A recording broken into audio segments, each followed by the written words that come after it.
Hello बच्चों, let's read the question. The question says the graph between angle of deviation and angle of incidence I for a triangular prism is represented by. देखिए, सबसे पहले question समझते हैं. Question में क्या दे रखा है, हमें ग्राफ बताना है angle of deviation and angle of incidence किसी भी ट्रायंगुलर प्रिज्म के लिए. तो सबसे पहले की कंसेप्ट समझते हैं. तो अगर हम की कॉन्सेप्ट की बात करें तो हमें यह पता होना चाहिए कि for a triangular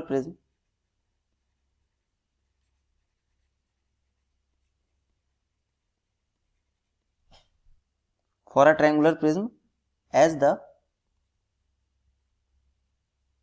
angle of incidence increases,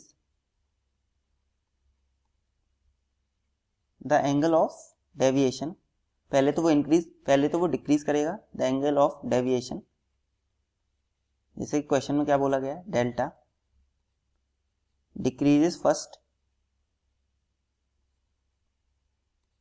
और क्या करेगा, attains a minimum value. Decrease करते करते ये अटेन अ मिनिमम वैल्यू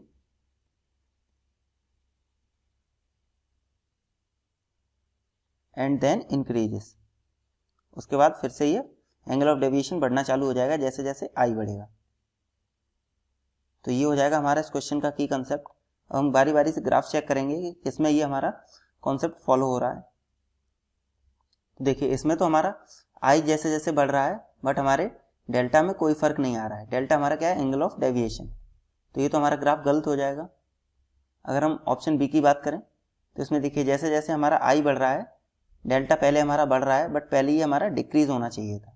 तो ये भी ग्राफ हमारा गलत हो जाएगा. ग्राफ सी की अगर हम बात करते हैं, तो ये हमारा देखिए सबसे पहले डिक्रीज हो रहा है और उसके बाद ये हमारा एक मिनिमम वैल्यू अटेन कर रहा है जैसे जैसे आई बढ़ रहा है और उसके बाद ये फिर से बढ़ने लग रहा है. तो ये हमारा सही हो सकता है. एंड अगर हम ऑप्शन डी की बात करते हैं तो इसमें भी ये डिक्रीज कर रहा है, फिर मिनिमम वैल्यू ले रहा है एंड देन इंक्रीज कर रहा है. बट ये हमारा लीनियरली नहीं होता है, तो ये ग्राफ हमारा गलत हो जाएगा. तो हमारा कौन सा ग्राफ करेक्ट हो जाएगा, option c. Therefore, the correct answer for this question is option C. Hope you understood it well. Best of luck. Thank you.